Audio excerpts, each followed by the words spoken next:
12 o'clock and 1 o'clock, virtually no one got out. Eventually, the air raid ended, and the lights went back on. Now the escape could continue. By 2 a.m., only 38 prisoners had made it through the tunnel. Number 39 was Jimmy James. Of course, it was a very exciting moment, escaping by this enormous tunnel, which is about 600 worked on for a year. I was pulled up to the exit and looked up 30 feet up the shaft, and the stars were up above.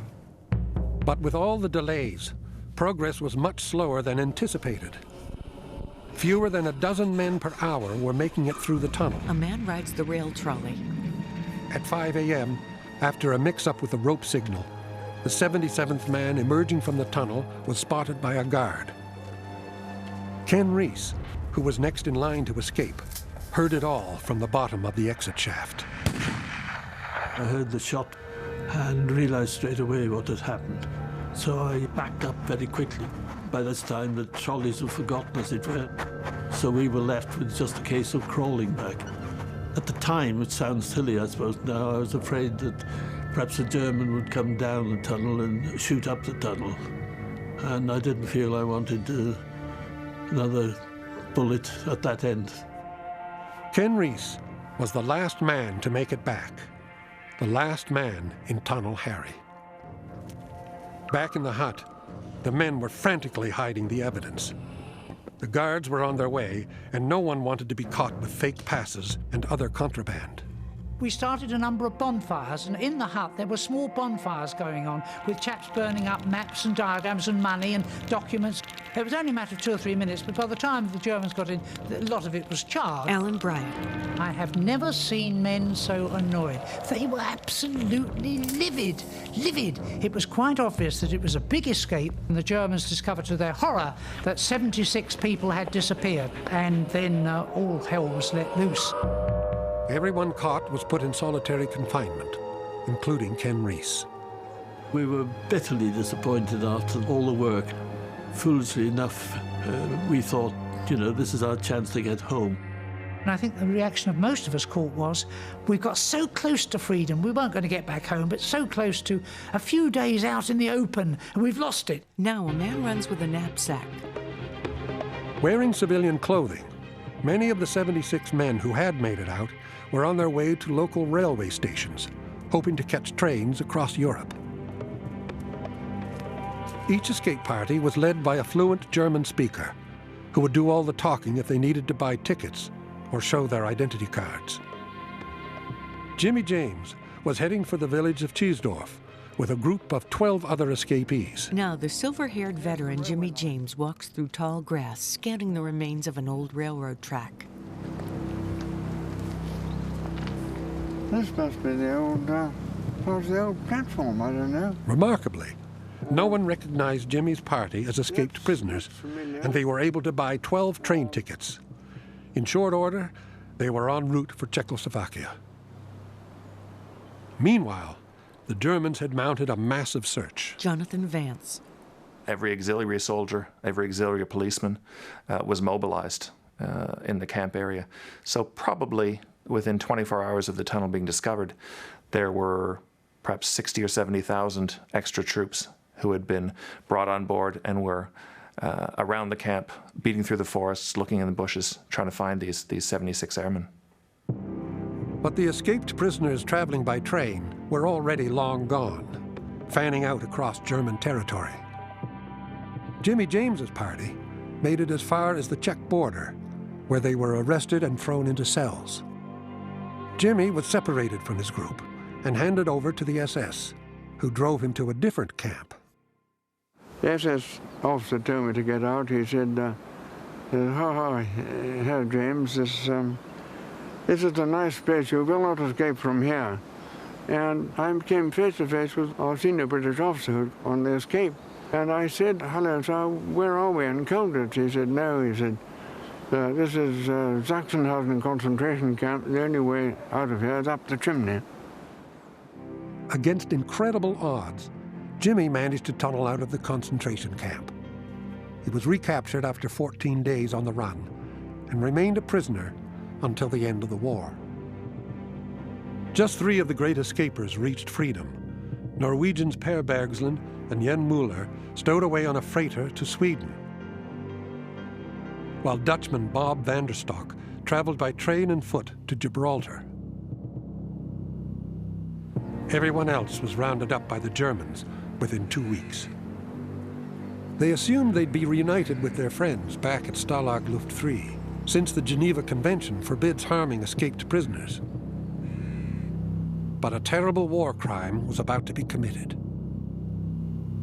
It was several days before we found out about casualties. Davy Jones. We didn't realize that people had been killed. Then we started to find out. Alan Bryant. We got the news because the Gestapo man came across and said that so many of the prisoners who escaped from Stalag Luft 3 have been recaptured. They have tried another escape and have been shot and killed. And the senior British officer said, how many have been injured in this second escape? And the answer was none. The Germans themselves said that they were shot while trying to re-escape, etc., but of course this was rubbish. Ken Reese. Now, grainy photos show the solemn faces of young prisoners. The Great Escape had incensed Hitler, who insisted all the recaptured prisoners be executed to set an example. His generals persuaded him to reduce the number to 50. The airmen were handed over to the Gestapo, driven to remote locations, and shot. A grid of photos shows dozens of men. Jack Lyon. It shocked us at the time, not so much the loss of life, but how it had occurred. If those chaps had actually been mown down by a guard with a machine gun as they ran, we possibly would accept it. But to line them up against a wall and just give the old, connectious, I mean, that was something different. That's not playing by the rules. I was devastated because in my room, Johnny Bull, who I'd been with the whole time, who started me with the tunnel and I was on his team, he was one of the 50 who was shot. Ken Reese. Kind of when I was back in my bunk, I would look across to his bunk and think, God, he had been shot down and had the baby born afterwards, so that he had not seen. And I just couldn't get over the fact that he was never going to go home, never going to see his wife again and child.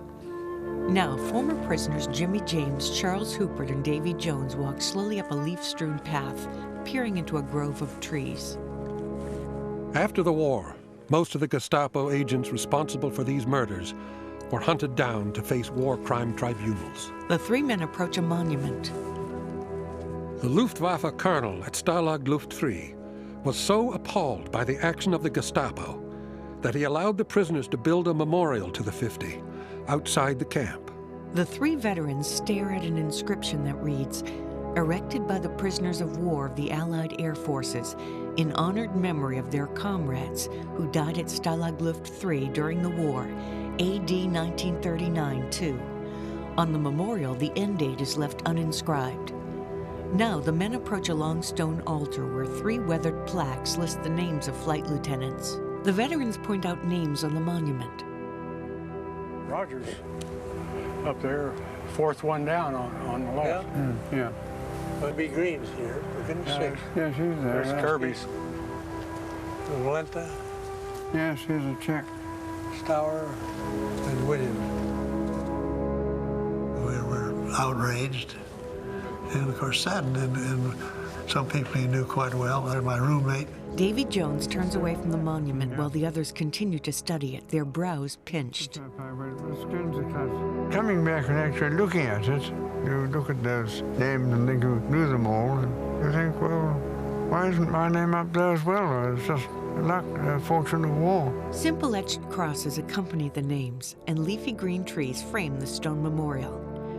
Later, the men amble through a sun-streaked forest.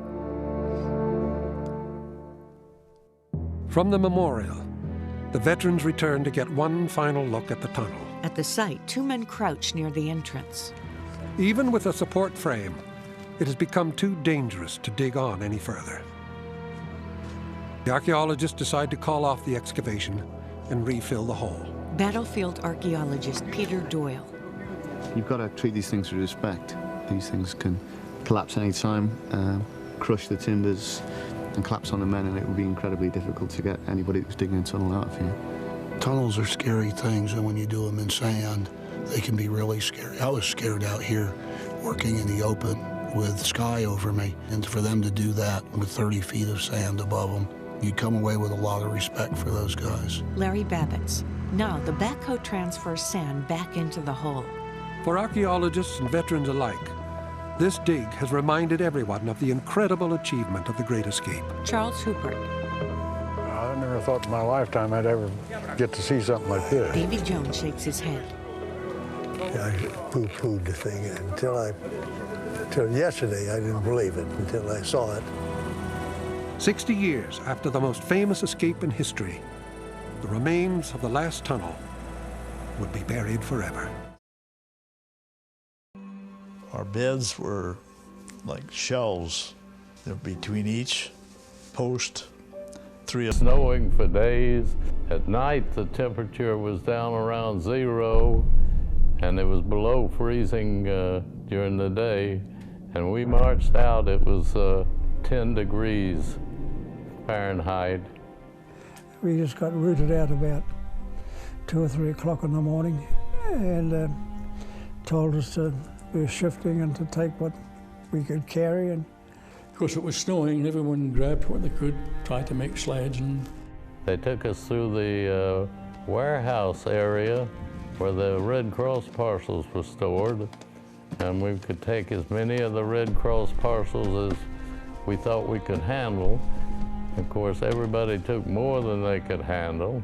We had a little extra clothes, a little extra food that we had saved up, and put it on the sled. First day was pretty drastic. I mean, it was tough. We walked all night and all the next day. Remember, there was 10,000 prisoners on the road. You were strung out a long ways. There was 10,000 prisoners in Stalag Luft 3, and so miles and miles of them. Being so cold, when we started walking, your footprint would freeze, right? Like it was, in the snow. So it was very rough for me to pull the sled after losing so much weight in Buchenwald. I wasn't very strong anymore. I had gained some weight back. We were no longer expected to try to escape, and that really we were put on a survival mode because of the stage of the war, that it wasn't worth risking our lives. First night, we stopped at an abandoned theater. Some of us got to sleep in there. Then we started walking again the next day, and we walked all day. I collapsed about a half mile our destination that day. I felt happy, really, and then everything went blank. I just figured the good Lord was going to take me home. My 2 roommates picked me up and carried me for about a quarter mile. If they hadn't, I'd have probably froze to death. And I remember being put in a bed. They told me that I was out for 26 hours. After the 65-mile march from Stalag Luft 3, the exhausted prisoners finally arrived at the rail yard in the town of Spremberg. There they were loaded into boxcars once again. From the train yard, the POWs were split up and sent to different camps in cities like Nuremberg, Bremen, and Luckenwald. The airmen from Buchenwald were now scattered across POW camps throughout Germany. 2 months later, on April 11, 1945, the Americans liberated Buchenwald. Many of the SS officers fled hours before liberation, and the prisoners stormed guard towers and executed many of the remaining guards and capos. Fearing they would be massacred by the SS before the Allies arrived, the long-awaited uprising finally began. When General Eisenhower learned about the conditions in Buchenwald, he brought journalists into the camp so the world would know the truth, and American officers forced over 1,500 Weimar citizens to hike 5 miles up the hill to the camp to witness the horrors in person. There are many smiling faces, and according to observers, at first the Germans act as though this were something being staged for their benefit. Other evidences of horror, brutality, and human indecency are shown, and these people are compelled to see what their own government had perpetrated.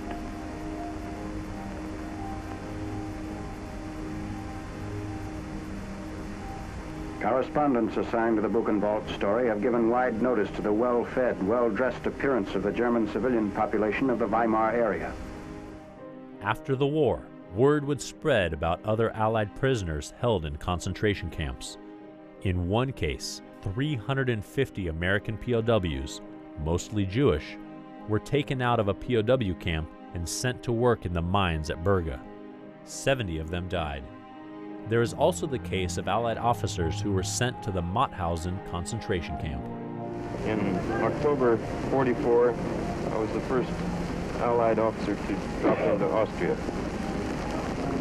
I was captured December 1st by the Gestapo, severely beaten, even though I was in uniform, severely beaten and considered as a non-prisoner of war.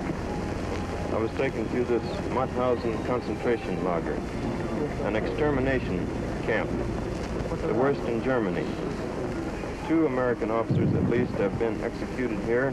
Here is the insignia of one, a U.S. naval officer, and here is his dog tag. Here is the Army officer, executed by gas in this lager. I have been condemned to death as another American also in this camp, but fortunately, the 11th Armored Division has come through and saved us in time. Although Buchenwald had been liberated, the airmen who had once been held there were still prisoners of the German Luftwaffe. In mid-April, many of them arrived at a camp called Stalag Luft 7A in Moosburg near Munich. The camp had been built to hold 10,000 prisoners. It now held 130,000, crammed into conditions exceeded only by the concentration camps. We were only in Moosburg probably a week or 2 before the Third Army came through. The Red Cross truck came through there to give Red Cross parcels too, and he gave information about Patton not too far away. And we got information on, apparently through BBC or something, through these guys on the radio. They told us that if we started to be killed or moved or anything like that, to set one of the barracks on fire as a signal. If they started to evacuate us or kill anybody or anything, or if we lit a building on fire, then they would make an immediate attack on the camp. The German commandant decided that he was going to leave, and he took all his guards away and turned the camp over to the prisoners. Then on the morning of the 29th of April, we could see the American Army coming from the hill about 2 miles away. We noticed at night there's a lot of shelling going on. I think the 155s or something were shelling, and we could look up in the morning at the town of Moosburg there, and all the tiles were just falling off the roof. You know, they just slid off the roof.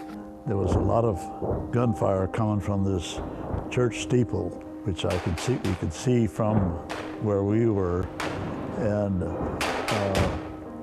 all of a sudden, the church steeple just disappeared. The American Army just blew it right off. It seemed to me like a very short time. It seemed like 15 minutes. Why armored cars and stuff started flying by and shells was going off. You know, we was all on the deck, but it was pretty noisy for a little while there.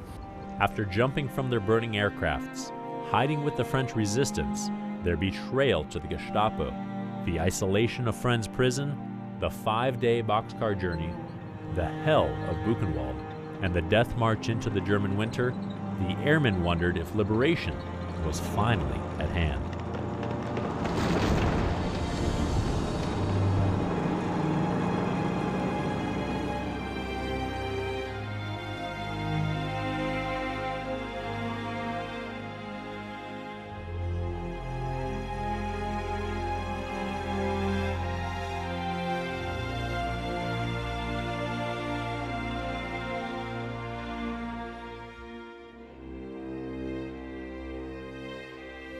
they took down the German flag and raised American. And to see thousands of us really just turn up bawling, crying,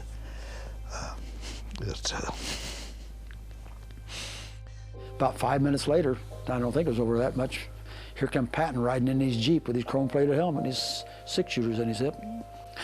It surprised us because he was so close behind the dang front lines there. You know, we're a free nation. We can do just about whatever we want. And to have all that taken away and then given back to you, just, it was such a happy occasion. One by one, each of the former Buchenwald airmen made their way home as they were liberated from other camps in Lebec and Luckenwald. For most of them, it was time to restart lives that had been put on hold by the war. Dearest Mother, I arrived in the States safe and sound. We'll be home in about 10 days. Happy birthday. Love, your son Joe. The joy of returning home would be tempered by a new challenge. When I was getting my, applied for my discharge, the lieutenant that was questioning me asked what service was and what I did and what happened. And I had told him I had been shot down and was put in a concentration camp. And he says, no, you weren't. And I said, sorry, but I was put in Buchenwald concentration camp. He says, no Americans were there. And I said, well, you say so, but I was there. The first thing they would say to you, are you Jewish? No. Have you got a number on your arm? No. And you were in the Air Force? Yeah. Well, you weren't in a concentration camp. You're in a prisoner of war camp. No, I was not in a prisoner of war camp. I was in a concentration camp. And so people did not believe us. Then they just told us to not talk about the situation, and that we would be notified or something like that of when we could start talking about it. And I don't know whether that was for emotions or what it was all about, you know. I never did understand the whole thing, why. The Red Cross Australia came out and said, no, there were no Australians in any concentration camp, no Australians in Buchenwald. They come flat out and said that, publicly. And of course, the boys who were there was 9 of them from Australia, they took them to court. The FBI came by and talked to me about what had happened over there, particularly the Buchenwald bit. But in spite of that, the U.S. still didn't admit that they ever had any airmen or personnel in Buchenwald.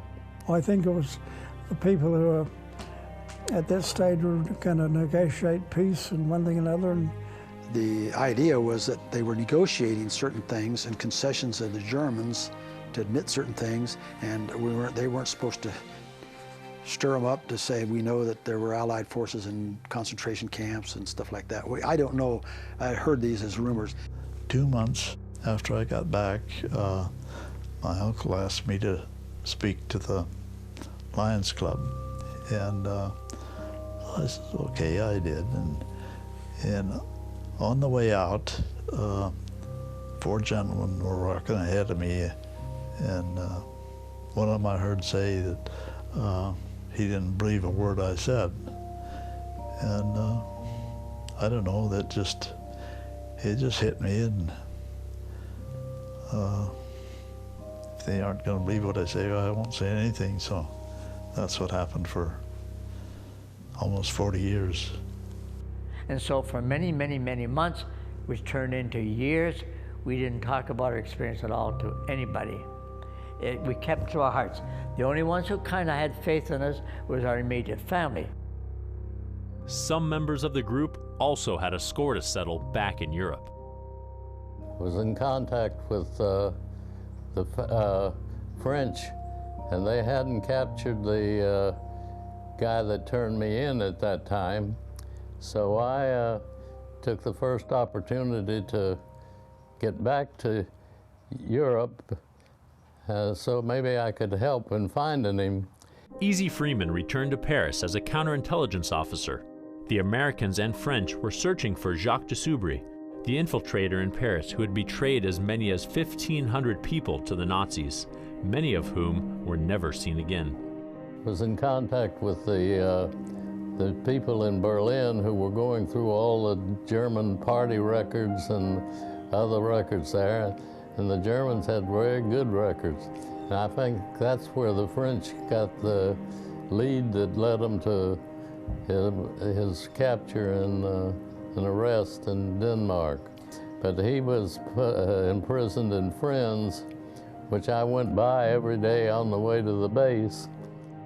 The last thing he said, I guess, when they finally convicted him was Heil Hitler, and when they shot him. So. I tell people that I'm so satisfied that I survived. For us growing up, I suppose you might say it was an education. I think it made me a better man. Every day's a good day, you know, and I kind of live by that philosophy. I don't, I think it's a plus. Every day you live is a plus, you know. We're on the green side of the grass, you're vertical. Well, of course, it taught me, first thing is to appreciate food. And it taught me to appreciate my freedom. I mean, freedom is so valuable, and you don't appreciate till it's almost taken away from you. Some of the guys hate, and I know some of the guys that I was with, they hate the Germans. I don't hate the Germans. The German people are caught up in the same thing. I hate some of the people and the things they did, but I just don't hate. I can't bring that myself to do that. It taught me tolerance. Nothing in my whole life since then could be as bad as Book of Law. Always being a believer, I was, like I say, when I was for the firing squad, I says, I know where I'm going. You German guys, you guys have got a long road ahead of you. I'm happy where I'm going, so it's all done. I passed my bridge. In Buchenwald, I told myself that if I'm never really hungry, if I'm never really cold, if I'm never really scared to death, I'll not complain. And I've lived by that.